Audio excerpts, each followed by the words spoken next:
I'm thinking about doing like a 2 to 3 day workshop somewhere, like what I was showing you on the board. With every hour, the format would be like, we go somewhere. So I have like 15 entrepreneurs come, maybe, give or take. I think for the first one, I don't make money on it, but I could. But I don't think I need to. Maybe just offset costs in some way. Yeah. Go somewhere, we're there and we can't go anywhere, and we're there for 3 days like I just was. Yeah. Format it where, like, let's say Krista's there. So she goes up for the first hour and we focus on her business only. And everybody in the room is there, and we're all working on her business. We're talking about it. We're trying to understand like her segments and what type of survey she should do. And is it something with mistakes, or is it something where we're doing it more like personality type? What are your segments? Who are they? You know, kind of doing that kind of walkthrough and like getting everything to a place where it's like ready to be built. So then they could have an asset, and then we go and build it in the system. Yeah. And then after that hour, next person comes up, talks about their business, and then everybody's focused on that person's. Yeah. So it's like we're all like working on each other's businesses for the first like whatever amount of time. And it could be 30 minutes, I'm not sure. And then after we do that and you're ready and you have your asset, then we can go to whatever, how do you get traffic, what follow-up sequences you should have on what you're doing. It's funny, as I've been going through this, there's a lot of things, like you gotta come up with your avatar. As you're doing these, like who's your avatar? And you sit there and they don't even know, they can't say it. It's hard. They know it, they just don't know it. And they haven't like written it down. And the way to do it is just work with your people. Like I always say, like when I'm working with someone, like who's your best customer? What's that person like? Do they like vanilla or chocolate? What kind of movies do they like? What kind of person? You want to like kind of point out somebody and then like model it around your best customer, because that's the person you're looking for. Like that's what I was saying, the mistake that they make when they do a market research is they'll give it to people, they'll send it to the whole list. 3% of those people are their customers, 97% are not their customers. Why would you take the opinion of somebody that's not buying anything from you? Yes. There's value to doing that in a different way, because when you're building your avatar to figure out who you want to target, you want to talk to your customers. If you just want to get a feedback of why they're not buying it from you, and they are a real customer, then they truly have an objection. That's where you're trying to figure out, like, all right, well, if I fix that, would you buy it? And then we go and we do it.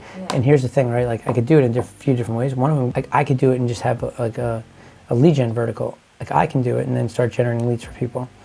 Help them with the traffic. I was thinking about maybe even bringing in somebody for like different pieces of traffic, different experts to kind of go over some of it. So like a Facebook guy, a native guy, a search guy, to like be like, all right, they're going to talk about how to do Facebook. They're going to talk about how to do Taboola. They're going to talk about how to do search. They're going to talk about email, managing emails, have an affiliate guy. Here's how you go and you look for distribution, right? And have a little traffic day. What else? So follow-up sequence. If I started doing it really and charging people, it's a lot of work. Setting it up, getting people in, but it's powerful. The way I thought about it was like, if I can lay it out and do it, we'll tape the whole thing.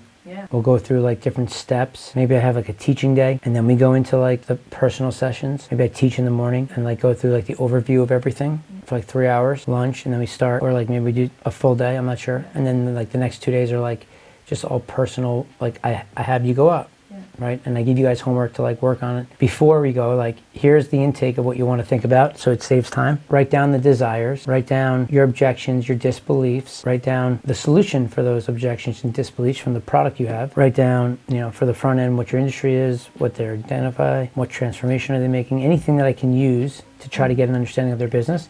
And then we can start to ask questions from there. I think that would be really productive. Yeah, or have somebody be there like building it as we're doing it. I work better naturally when I'm just doing it and training it, if I have a framework, rather than like just mechanically doing it. So it's better. It's all just happening organically, and then one brainstorm leads to the next brainstorm. And it builds a program. It's different. Plus it's like, I want to like have like a different dynamic. That's why I want to go and get, I have like a vision of what I would like to rent or buy a building. And I have a vision of what I want it to look like, where like half of it could be an office and half of it could be a studio.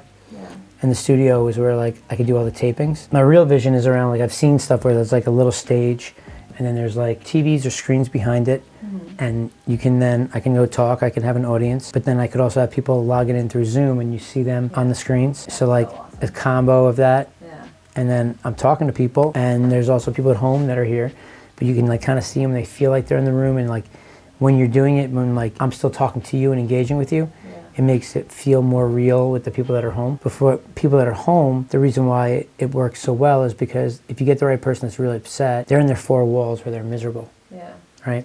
And when they go and it's over, they're still in those four walls, miserable. When you have them come live, there's so much more that they get out of it, from like the mindset and like going on a vacation for 3 days to Vegas and learning, and then you come back home. There's two different schools of thought. You want to close them when they're there live or on their virtual, but virtual's done well because people really are like in a bad place, and this is like calling a savior for them. Pretty cool, right? But I love that it's like we can really make a difference for people, truly, by just showing them how to get their marketing message out to the world, them find people. That all happens from this. So it's like the mechanics of arbitrage and surveys is what we do, but that's not what you sell. That's the thing that like everybody struggles with. And me, even like when you ask me and I explain things, I get into the vehicle a lot, and it's more about selling the beliefs of what this does and the desires that it creates. Or not even desires, the goal, like the end game. Like it's your desire, but like the transformation that can happen by using this. Yeah. So I can explain it to you a little bit, but like at the end of the day, it's really talking to you and connecting with you the way we did earlier with those stories, right? Really getting home and understanding who you are. And it's really powerful because some people will like me and some people won't. If you like me, if like I come off as genuine and you feel like I want to be around him, like I feel like he's a good guy. I need this. I'd love to be able to like be in that network. I learned this because in the beginning when I was doing content, I wasn't really sure what to do. And what I learned is, this is something I needed to like overcome. So I was like, I don't want to give like the good stuff free. I want to save that for when like people pay me. Right? I can pretty much talk about my entire program, tell you everything that we do. 99.9% of the people cannot execute, and they're still going to want to pay me. 1% of the people maybe, like that one person that like is that sly guy, savvy marketer, will be able to get like go watch some YouTube videos and be able to then go and execute without having to pay for stuff. Yeah. Everybody else wants to be around you. They want more. So it's like the opposite of don't give enough, over deliver, give more. Show them you know what you're talking about. Add some credibility. Yeah. Show them that you're an authority in the space, that you understand it, truly understand it. You could literally draw a picture. You could give me the full instructions printed out, but my confidence would still lie in you, not in myself yet. So. Yeah, but even if you did believe in yourself, it's still, there's something of like community and belonging, right? So it's like, here, you can sign up for this thing. I'll give you the whole thing to show you how to do it. You do it by yourself. Yeah. All right, here's the videos, and you could pay a low ticket, right? This is how it works, actually, right? So it's like, the more value you give, the more you can charge.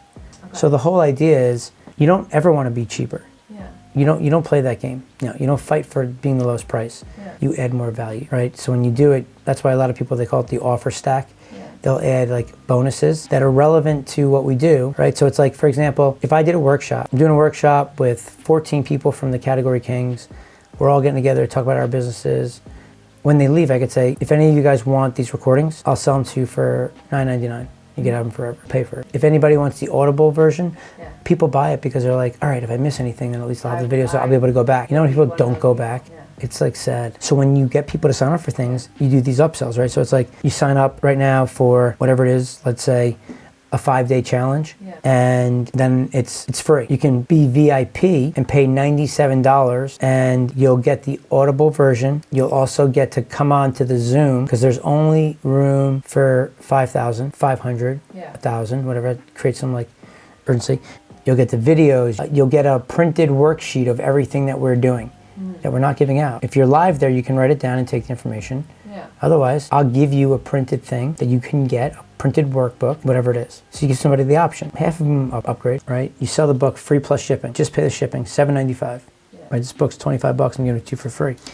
And then as they're buying it, it's like right below, before they pay, it's like, and if you want the Audible version, you can upgrade for an extra $30. Video version, you can get it for an additional $30. Or both for $45. You're selling the same product. In a different format. That's the other thing about like what's happening. Like, so when we do a program, that's what's so crazy about this. It's like I've learned so much, and it's just I gotta like just put it all together. I know how to do all of it, and as I start thinking, I'm thinking more. It's like once you come up with the program, once you have something that's like as your 5 steps, you can use that as a lead magnet on a free. You give like one piece of it for free to get them in. Do a survey, give it to them. Right? You can do it for like lower ticket, like $500, $1,000 for like, you know, a video training or audio like in your ears, and you do it yourself. I don't talk to you, nothing. You just kind of watch it at your own and do it. It's a coaching program, right, where you get the videos, but we go through it with you. You get an accountability coach. You have people that are there helping you every step of the way with your business, and you have a community. So like what's really powerful is when you get people like you and now you're next to like someone else that you like, and you become friends with her, and she's in the exact situation as you, and you guys kind of help each other. Like that's what happens in these masterminds. Like you go for the person, but then you stay because of everything else. All these people that run these masterminds were like, Russell, I'm like, Russell, you are a genius. You got me to pay 150 grand, and all these other people like 150 grand for us to give you ideas about the business. It's genius. That's great. Right? And he's getting true value out of it. You can only respect that. No, it's amazing. I love it. Yeah. I love it. You can't get angry about it and whatever. No, of course not. You know what you're doing. You get so much value back. You want to do it. You want to do that. And if you're not getting value, then you don't want to do it. He calls it category kings. Category kings. So it's inner circle, and then there's category kings inner circle. Who's in the group is really important. You can't just take anybody's money. It's not just like-minded individuals. Literally, you've all earned a place to be there. You're all successful. You all respect each other. That's really important. You know, it's finding the right people is really important about this particular thing. Because it's a higher level mastermind. Otherwise, it just feels like a scam or it feels like whatever. But no, you all are feeding off of you. Well, there's different ones. Yes. There are ones that you're talking about that exist that happens. And they just don't know anything better. And you tried it out and it sucked and you don't go back. Or you stay because you haven't found anything different and you still like being part of it. Because there's a sense of community. Entrepreneurship is lonely. Being an owner of a business is lonely.